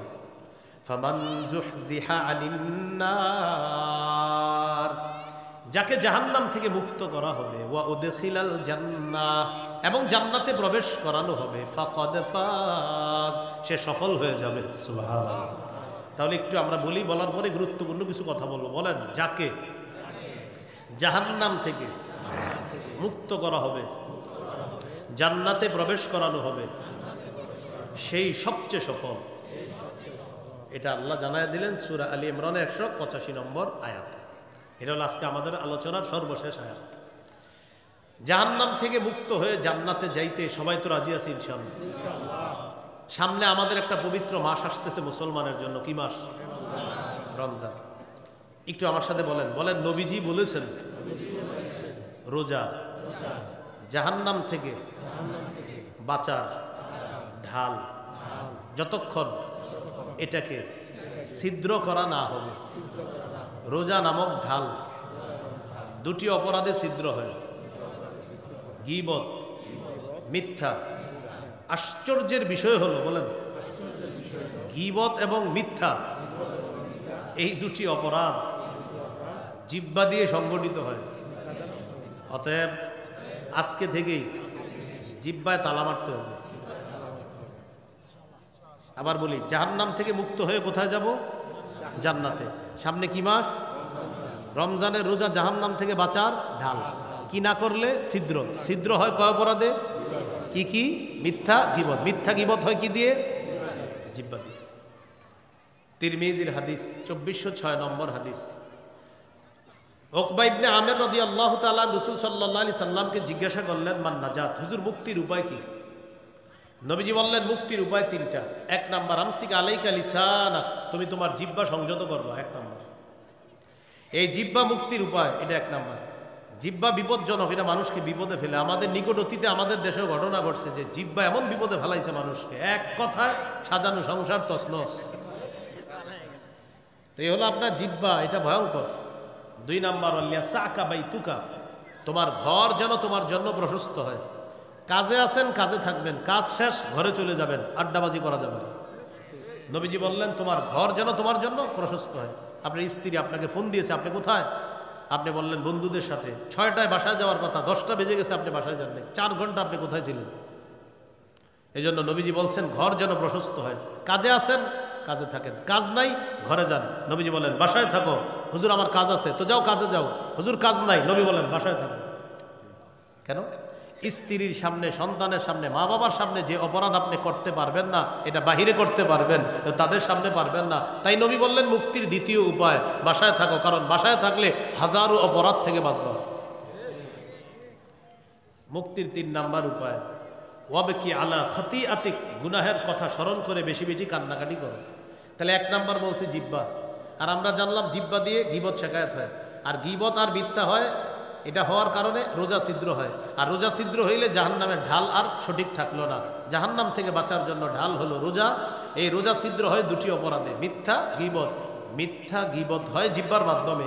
আর এই জিহ্বা এটা হলো এমন একটা জিনিস যেটা আমাকে আপনাকে জাহান্নাম থেকে মুক্ত করতে পারে। এই জন্য জিহ্বাকে আমরা হেফাজত করি। তিরমিজির হাদিস 2407 নম্বর হাদিস। এই হাদিসের মধ্যে আসছে রাসূল সাল্লাল্লাহু আলাইহি সাল্লাম বলেন, ইযা আসবাহা ইবনু আদম ফাইন্নাল আ'যা কুল্লাহা তুকাফিরুল লিসান। আদম সন্তান যখন সকালবেলা ঘুম থেকে ওঠে, আদম সন্তানের সমস্ত অঙ্গ প্রত্যঙ্গগুলো জিহ্বাকে ডাক দিয়ে বলে, ও জিহ্বা। পা জিহ্বাকে ডাক দেয়, হাত জিহ্বাকে ডাক দেয়, কান, চোখ, নাক যা আছে সব জিহ্বাকে ডাক দিয়ে বলে, ও জিহ্বা ইত্তাকিল্লাহা ফিনা, জিহ্বা তুমি আমাদের ব্যাপারে আল্লাহকে ভয় করো। পা বলে জিহ্বা আমাদের ব্যাপারে তুমি আল্লাহকে ভয় করো। হাত, চোখ, নাক, কান ইত্যাদি এগুলো বলে জিহ্বা আমাদের ব্যাপারে তুমি আল্লাহকে ভয় করো। কেন? ফাইন্নামা নাহনু বিকা, আমরা তোমার মাধ্যমেই নিয়ন্ত্রিত। ও জিহ্বা তুমি আমাদের ব্যাপারে আল্লাহকে ভয় করো, আমি তোমাদের মাধ্যমেই নিয়ন্ত্রিত। এবার দেখেন কি বলে, ফাইন ইস্তাকমতা ইস্তাকমনা, জিহ্বা তুমি যদি সোজা থাকো আমরা সবাই সোজা। ওয়া ইনি ওয়াজাজতা ওয়াজাজনা, জিহ্বা তুমি যদি বাঁকা হয়ে যাও আমরা সব বাঁকা হয়ে যাব। তাহলে জাহান্নাম থেকে বাঁচার জন্য ঢাল হলো রোজা। রোজা ছিদ্র হয় দুই অপরাধে, গীবত, মিথ্যা। মিথ্যা গীবত হয় জিহ্বা দিয়ে, আর জিহ্বাকে বস মানে সবাই।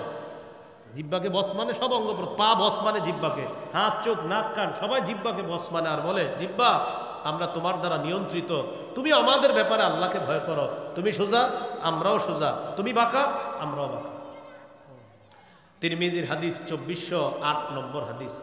এই হাদিসের মধ্যে আছে قال رسول الله صلى الله عليه وسلم من يتكفل لي ما بين لحييه وما بين رجليه اتكفل له بالجنه।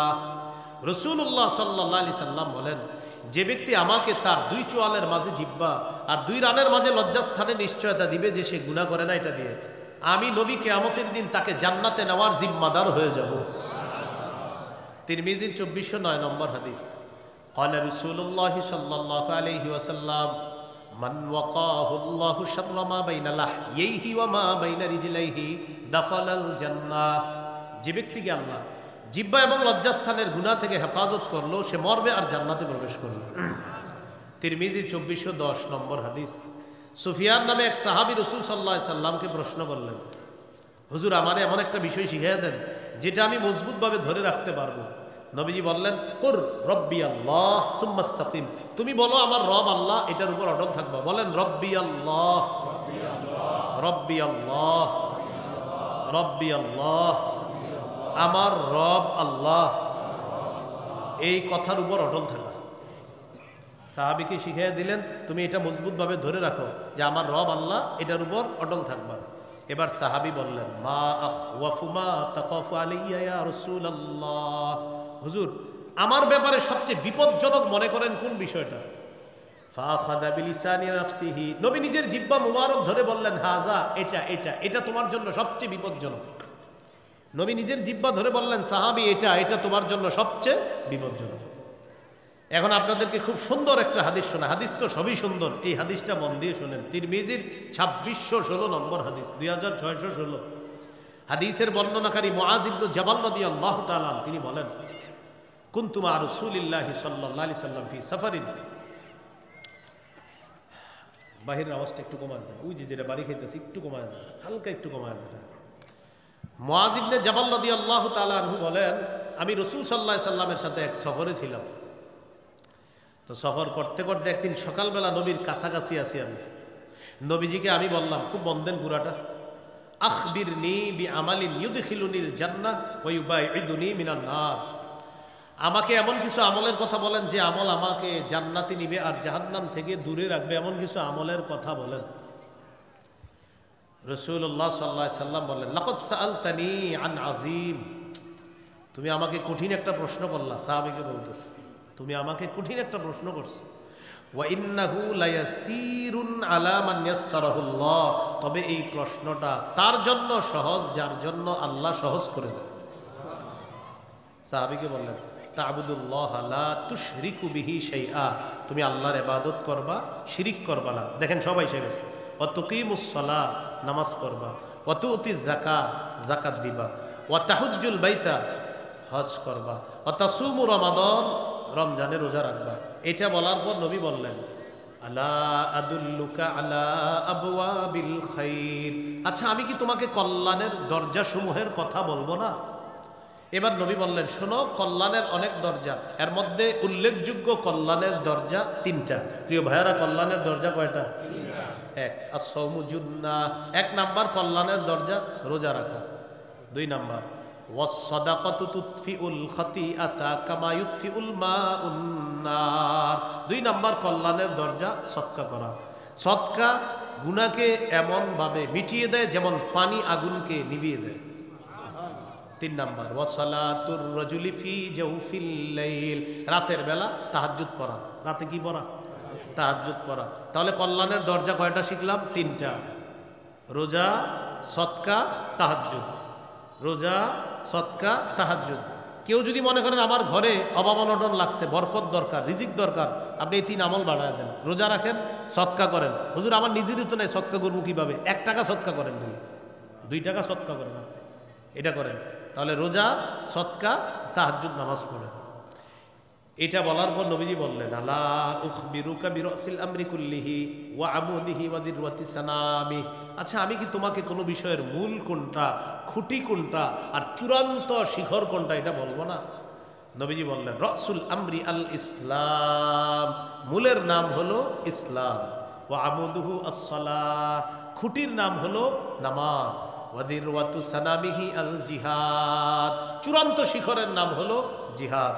এটা মুখস্থ করতে হবে। বলেন, মূলের নাম ইসলাম, মূলের নাম খুঁটির নাম নামাজ, মূলের নাম ইসলাম, মূলের নাম খুঁটির নাম নামাজ, চূড়ান্ত শিখরের নাম। তাহলে এবার একটু বুঝেন, ইবাদতের কথা এসে গেছে, শিরিক না করার কথা আসছে, নামাজের কথা আসছে, রোজার কথা আসছে, হজ, যাকাত, এরপরে কল্যাণের দরজা, সৎকার কথা আসছে, জিহাদের কথা আসছে, ইসলামের কথা আসছে। বলেন, আর কিছু বাকি আছে? মৌলিকভাবে এগুলো ব্যাখ্যা করলে আপনি সারা জীবন চলতে পারবেন।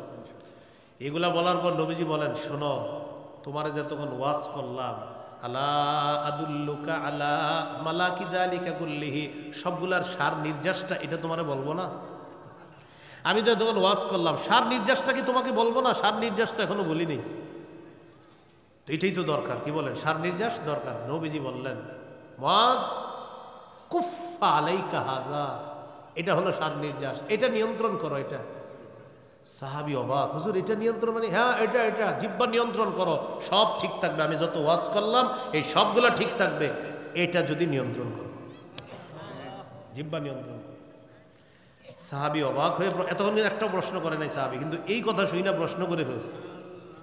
ইন্না লামুআখাযুনা বিমা নাতাকাল্লামু বিহি ইয়া রাসূলুল্লাহ। হুজুর, জিহ্বার অপরাধের কারণে কি আমাদেরকে পাকড়াও করা হবে? নবীজি বললেন, হাল ইয়াকুব্বুন নাসা ফিন নারি আলা ওয়ুজুহিহিম আও আলা মানাখিরিহিম ইল্লা হাসাইদু আলসিনাতিহিম। বেশিরভাগ মানুষের মাথাটা নিচের দিকে দিয়ে, পাগুলা উপরের দিকে দিয়ে, জিহ্বার অপরাধে তাদেরকে জাহান্নামে নিক্ষেপ করা হবে। বেশিরভাগ মানুষ জাহান্নামে যাবে জিহ্বার অপরাধে। মাথাটা নিচের দিকে, পা উপরের দিকে, মানে উল্টা করে তাদেরকে ধাক্কাইতে ধাক্কাইতে জাহান্নামে নিক্ষেপ করা হবে। শুধু কোন অঙ্গের অপরাধে? রোজা ছিদ্র হয় কয় অপরাধে? কি কি? মিথ্যা। মিথ্যা গীবত কি দিয়ে হয়? বেশিরভাগ জাহান্নামে যাবে কিসের কারণে? ফামান যুহজিহা আনিন নার ওয়া উদখিলাল জান্নাহ। যাকে জাহান্নাম থেকে দূরে রাখা হবে, জান্নাতে প্রবেশ করানো হবে, ফাকাদ ফাজ, তারা সফল হয়ে যাবে, সে সফল হবে। সফল হতে চাই তো সবাই ইনশাআল্লাহ। আল্লাহ তৌফিক দান করেন। সুবহানাল্লাহি ওয়া বিহামদিহি, সুবহানাকাল্লাহুম্মা ওয়া বিহামদিক। আরেকটা বিষয় গুরুত্বপূর্ণ, জিহ্বার অপরাধ থেকে যেহেতু বাঁচবেন, রমজানের প্রথম রাত শুরু হইলে ইবলিস কিন্তু বন্দী। এখন ইবলিস এখন থেকে কিছু মানুষ তৈরি করে যাইতেছে যে আমি তো থাকবো না, তোমাদেরকে কিছু দায়িত্ব বুঝাই দিতেছে। রমজানে এই দায়িত্বগুলো পালন করার জন্য আপনাদের কাছে আসবে অনেকে। যেমন আপনি কোরআন পড়তেছেন মসজিদে বসে বসে, নিয়ত করছেন 3 পারা পড়বেন। ওয়াইদা কিলা লাহুম তাআলাউ ইলা মা আনজালাল্লাহু ওয়া ইলার রাসূল, আপনি বসে বসে পড়তেছেন, একজনের পিছন দিয়ে এসে আসসালামু আলাইকুম। আচ্ছা, আপনার কি দরকার এখন সালামটা দেওয়ার? অন্য পড়তেছে, আজাক দিছে সালাম, তো সালামের জবাব নিয়ে বলতেছে ভাই তেলাওয়াত করতেছে। আচ্ছা করেন, একটু কথা আছে। তো উনি নিয়ত করছে কয় পারা পড়বে? 1 পারা পড়ার পরে উনি কোরআন বন্ধ করে বলতেছে, ভাই বলেন কি বলবেন? তারাবি পড়ছেন? জিজ্ঞাসা করতেছে। পড়ছি তো। কয় রাকাত? এরকম জিজ্ঞাসা করেন। তা আপনি বুদ্ধি করে জবাব দিবেন, বলবেন পড়ছি তো। কেন? তারাবি কয় রাকাত পড়ছেন? বলেন না। 20 রাকাত পড়ছেন? আপনি বলবেন হ্যাঁ পড়ছি। 8 রাকাত পড়ছেন? বলবেন হ্যাঁ এটাও পড়ছি। আরে 20ও পড়ছেন, 8ও পড়ছেন? হ্যাঁ পড়ছি, দুটোটাই পড়ছি। পড়েন না কোনটাই সেটা বলেন। বলবেন ঝগড়া পড়ি নাই। কি পড়ি নাই? তা পড়ছেন কোনটা? 20ও পড়ছি, 8ও পড়ছি। এটা কেমনে? বলবেন 20 রাকাত তারাবি পড়ছি, এটার উপরে সাহাবায়ে কেরামের ঐক্যমত, এই জন্য 20 রাকাত পড়ছি তারাবি, এটা রাতের শুরুতে পড়ছি। আর সাহারির সময় যেহেতু আল্লাহ উঠাইয়া দেয় ডেলি, এই জন্য সাহারির সময় 8 রাকাত তাহাজ্জুদ পড়ছি। এটা নবী সারা বছর পড়তেন, 12 মাস, এই জন্য বললাম। তো এখন উনি আসছিল আপনার কোনো কারণে কিছু একটা বলার জন্য, আপনি বলবেন 20 পড়ছেন? হ্যাঁ পড়ছি তো। 8 পড়ছেন? পড়ছি। আরে দুইটাই পড়ছেন? জি পড়ছি, আমি আরো 2 পারা পড়বো, আপনি যান। ফাইন সাবাহু আহাদুন, নবী বলছেন কেউ যদি ঝগড়া করতে আসে বলে দিবা ইন্নী ইমরুউন সাইম, আমি রোজাদার, যান, ঝগড়া করবো না। তাহলে আমি আপনাদেরকে বলে দিলাম 20ও পড়বেন 8ও পড়বেন, 20 পড়বেন তারাবি, এটা হলো রমজানের আমল। আর তাহাজ্জুদ পুরা 12 মাসের আমল। এখন আপনি বলবেন হুজুর 12 মাস তো পড়ি না, চেষ্টা করেন পড়ার জন্য। 12 মাস, আমাদের দেশে অনেক বুজুর্গরা 12 মাসও পড়ে, মানে আপনি পড়তে পারেন না, এটা অন্য। আল্লাহ যেহেতু রমজানে উঠাইয়া দিচ্ছে, আপনি রমজানে 8 রাকাত তাহাজ্জুদ পড়ার চেষ্টা করবেন ইনশাল্লাহ। না পারলে 6 রাকাত, না পারলে 4 রাকাত, না পারলে 2 রাকাত, 2 যেন মিস না হয়। প্রিয় ভাইয়েরা, 2 যেন কি না হয়, মিস না হয়। আর একটা গুরুত্বপূর্ণ বিষয়, সাহারিতে খেজুর খাবেন সবাই। সাহারিতে ভাত তো খাবেন, ভাত, গরু, ইলিশ মাছ, এগুলো না হলে তো হয় না আমাদের। তো সবই খাবেন, কিন্তু খেজুর খাবেন। কি খাবেন? হ্যাঁ, খেজুরটা খাবেন, এটা অবশ্যই খাবেন। নবীজি বলেছেন নি'মা সাহুরুল মুমিনি আত-তামার, মুমিনের কতই না উত্তম খাদ্য হলো খেজুর। সাহারিতে খেজুর খাওয়া এটা মুমিনের কতই না উত্তম খাদ্য। তাহলে আমরা খেজুরটা খাবো সাহারিতে, এটা রাখবে কেন? কোনো কেন নাই, আমার নবী খেয়েছেন, আমি খাবো, ব্যাস, এই জন্য মনে থাকবেন ইনশাল্লাহ। রমজানে কেউ যদি কথা বলতে আসে বলবেন কি 100 বার সুবহানাল্লাহ বলুন, কথা বলতে আসে। যদি আরো বলে কথা বলতে চায়, ভাই একটু কিলবিল করতেছে মুখটা, ঠিক আছে, 100 বার আল্লাহু আকবার বলেন। আরে ভাই পড়ছি তো আরো আবার বলবে, ঠিক আছে, লা ইলাহা ইল্লাল্লাহ 100 বার বলেন। তো পড়ার পর আপনার বলবে ভাই মুখ তো চলতে চায় খালি, বল আলহামদুলিল্লাহ 100 বার বলেন। এরপরে আবার বলবে ভাই কথা বলতে মন চায়, কোরআন খুলে দিয়ে বলবেন পড়ো পড়ো, বসে বসে পড়ো। পড়তে থাকবে, একটু পরে বলবে ভাই পড়ছি ভালো লাগতেছে না, একটু কথা না, জায়গা বলবে না, বলবে কথা বলতে মন চায়, বলবেন ঘুমা। কি বলবেন? কথা বলবো না কেন ভাই? ভাই কথা, ভালো কথাও বলা যায় রমজানে, কিন্তু তুমি কোন ভালো কথা বলার পরে আবার হঠাৎ কি জানি শুরু করো, গীবত হয় কিনা।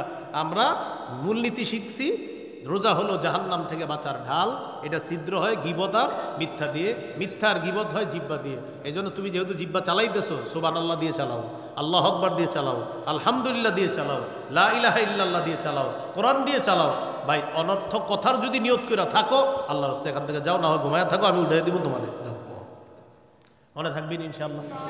তাহলে ভাই রমজানটা কাটানোর চেষ্টা করবেন খুব ভালোভাবে, আল্লাহ তৌফিক দান করেন, আমিন। ওয়া আখিরু দাওয়ানা আলহামদুলিল্লাহি রাব্বিল আলামিন। ও আচ্ছা, আমার একটা সংকলন আছে মিম্বরের আমানত, এটা যাদের লাগবে আপনারা সংগ্রহ করতে পারেন। ওরা কোথায় জানি গাড়ি রাখছে, 1 থেকে 8 খণ্ড। প্রথম খণ্ড হলো সন্তানের 64টা অধিকার, দ্বিতীয় খণ্ড শিরিক বেদাত কুফর তাওহীদ, তৃতীয় খণ্ড হালাল হারাম, চতুর্থ খণ্ড স্বামীর 24টি অধিকার, স্ত্রীর 19টি অধিকার, পঞ্চম খণ্ড লা ইলাহা ইল্লাল্লাহর ব্যাখ্যা, ষষ্ঠ খণ্ড নামাজ, সপ্তম খণ্ড পাক নাপাকের মাসালা। ইমাম সাহেবরা এসে জ্বালায়, হুজুর শুধু ঢিলা নিলে হবে না, পানি নিতে হবে, এটা জিজ্ঞাসা শীতকালে। আর গরমকালে এসে বলে হুজুর শুধু পানি নিলে হবে না, ঢিলা নিতে হবে। তো 2 কালে 2 বিষয় জিজ্ঞাসা করে, আসলে কি ঢিলা নিবেন না পানি নিবেন না দুইটাই নিবেন, এটা সপ্তম খণ্ডে পাবেন। অষ্টম খণ্ডে নামাজ সম্পর্কে বিস্তারিত মাসাইলের আলোচনা, যাদের প্রয়োজন হতে পারে ওরা কোথায় জানে আছে গাড়ি নিয়ে, ওখান থেকে সংগ্রহ করতে পারেন। ও আচ্ছা আচ্ছা, একটু বসেন বসেন, বলে দেন একটু বলে দেন। কামা সাল্লাইতা আলা ইব্রাহিম ওয়া আলা আলি ইব্রাহিম ইন্নাকা হামিদুম মাজিদ। আল্লাহুম্মা বারিক আলা মুহাম্মাদিন ওয়া আলা আলি মুহাম্মাদ কামা বারাকতা আলা ইব্রাহিম ওয়া আলা আলি ইব্রাহিম ইন্নাকা হামিদুম মাজিদ। আলহামদুলিল্লাহি রাব্বিল আলামিন ওয়াল আকিবাতু লিল মুত্তাকিন ওয়াস সালাতু ওয়াস সালামু আলা সাইয়্যিদিল আমবিয়া'il মুরসালিন وعلى آله وأصحابه أجمعين. ربنا ظلمنا أنفسنا وإن لم تغفر لنا وترحمنا لنكونن من الخاسرين. رب ارحمهما كما ربياني صغيرا رب ارحمهما كما ربياني صغيرا. মাবুদ মেহেরবান মাওলা আল্লাহ, বাইতুন নূর চাঁদনিয়া জামে মসজিদের এই মাহফিলকে আপনি কবুল করে নেন। আল্লাহ মেহেরবানি করে এই আয়োজন করতে গিয়ে ছোটোখাটো ভুলভ্রান্তি হয়ে থাকলে আল্লাহ মেহেরবানি করে মাফ করে দিয়ে আমাদেরকে আর পূর্ণ প্রতিদান আপনি দান করেন। আল্লাহ উভয় জগতে জাযায়ে খায়ের দান করেন। আল্লাহ যারা আয়োজন করতে গিয়ে কষ্ট করেছে মাওলা, শ্রম দিয়েছে, মেহনত করেছে, অর্থ শ্রম ব্যয় করেছে মাওলা, মেহেরবানি করে তাদের অর্থ শ্রম কবুল করে উভয় জগতে জাযায়ে খায়ের দান করেন। আল্লাহ আমাদের দোয়া আপনি কবুল করেন। আল্লাহ মেহেরবানি করে সকলকে 5 ওয়াক্ত নামাজি বানায় দেন। আল্লাহ জাহাঙ্গীরনগর বিশ্ববিদ্যালয় পাশেই মাওলা আল্লাহ ছাত্রছাত্রী সকলকে আপনি দিনদার পরহেজগার মুত্তাকি বানায় দেন। আল্লাহ সকলেই যেন ইসলামী মূল্যবোধে বিশ্বাসী হতে পারে তৌফিক দান করেন। আল্লাহ মুসলমান হিসাবে আমরা সবাই যেন ইসলামের মৌলিক বিষয়গুলা প্রত্যেকেই যেন আমরা পালন লালন ধারণ করতে পারি তৌফিক দান করেন। আল্লাহ ঈমান ইসলাম শরীয়তের উপর পূর্ণ অচল অবিচল থাকার তৌফিক দান করেন। হেদায়েতের উপর অটল অবিচল থাকার তৌফিক দান করেন। কুফর শিরিক বেদাত থেকে হেফাজত করেন। আল্লাহ আমাদের দোয়া আপনি কবুল করেন। এলাকাবাসীকে আপনি কবুল করে নেন। ছোট বড় মুরব্বী সকলকে কবুল করে নেন। নারী পুরুষ সকলকে কবুল করে নেন। যারা বেঁচে আছে হায়াতে তৈয়্যিবা দান করেন। যারা বেঁচে নাই তাদের কবরগুলা জান্নাতের বাগান বানায়া দেন। আল্লাহ সামনে রমাদান, শাবানে বরকত দিয়ে দেন, রমজান পর্যন্ত পৌঁছায় দেন। শাবানে বরকত দিয়ে দেন, রমজান পর্যন্ত পৌঁছে দেন। আল্লাহ ঝগড়া বিবাদ থেকে আমাদেরকে হেফাজত করেন। আল্লাহ ঝগড়া বিবাদ থেকে হেফাজত করেন। জবানের গুনাহ থেকে হেফাজত করেন। আল্লাহ অঙ্গ প্রত্যঙ্গের গুনাহ থেকে হেফাজত করেন। চোখ কান নাক আল্লাহ এই জাতীয় অঙ্গ প্রত্যঙ্গ, এই অঙ্গ প্রত্যঙ্গের সব প্রকার গুনাহ থেকে যেন আমরা সকলে বাঁচতে পারি তৌফিক দান করেন। যাদের সামনে বসলাম, যারা আমার সামনে বসছে মাওলা সবার সাথে আবার জান্নাতে দেখা করায় দিয়েন। আল্লাহ আরজিটা আপনি কবুল করে নেন। আল্লাহ আয়েশা সিদ্দিকা রাদিয়াল্লাহু তাআলা, আবু বকর, ওমর, ওসমান, আলী, আব্দুল্লাহ ইবনে মাসউদ। আল্লাহ আল্লাহ কোনো সমস্যা না। আল্লাহ রোড গার্ডের অ্যাক্সিডেন্ট থেকে আমাদেরকে হেফাজত করেন। ওলামায়ে কেরাম যারা সফরে আছে তাদের সফরকে নিরাপদ নির্বিঘ্ন করে দেন। আল্লাহ আল্লাহ আমাদেরকে মাফ করে দেন। আল্লাহ আমাদেরকে মাফ করে দেন। আল্লাহ আমাদেরকে মাফ করে দেন। আল্লাহ আমাদেরকে মাফ করে দেন। আল্লাহ সকলকে পাঁচ ওয়াক্ত নামাজি বানায়া দেন। আল্লাহ সূরা আলী ইমরানের 185 নম্বর আয়াতে আপনি বলেছেন যাকে জাহান্নাম থেকে মুক্ত করা হবে, জান্নাতে প্রবেশ করানো হবে, সেই সফল হয়ে যাবে। আল্লাহ আল্লাহ মেহেরবানি করে আমরা যেন সেই সফল ব্যক্তি হতে পারি তৌফিক দান করেন। আল্লাহ এক হাদিসের মধ্যে পড়েছি মাওলা পর্দার আড়ালে অনেক বান্দাকে আপনি গুনাহের স্বীকারোক্তি নিবেন, নেওয়ার পরেও মাফ করে দিবেন। আল্লাহ আল্লাহ আমাদেরকেও আপনি মাফ করে দিয়েন, রহমতের চাদরে আবদ্ধ করে নিয়েন। আল্লাহ আল্লাহ আমাদের দোয়া আপনি কবুল করেন। আল্লাহ বাসার উদ্দেশ্যে রওনা করব, সহি সালেমে নিরাপদে গন্তব্যে পৌঁছায় দিয়েন। রব্বানা তাকাব্বাল মিন্না ইন্নাকা আনতাস সামিউল আলিম ওয়া তুব আলাইনা ইন্নাকা আনতাত তাওয়াবুর রহিম। সাল্লাল্লাহু তাআলা আলা খাইরি খালকিহি মুহাম্মদ ওয়া আলা আলিহি ওয়া আসহাবিহি আজমাইন। সুবহান রাব্বিকা রাব্বিল ইজ্জাতি আম্মা ইয়াসিফুন ওয়া সালামুন আলাল মুরসালিন ওয়াল হামদুলিল্লাহি রাব্বিল আলামিন। আমিন। আসসালামু আলাইকুম।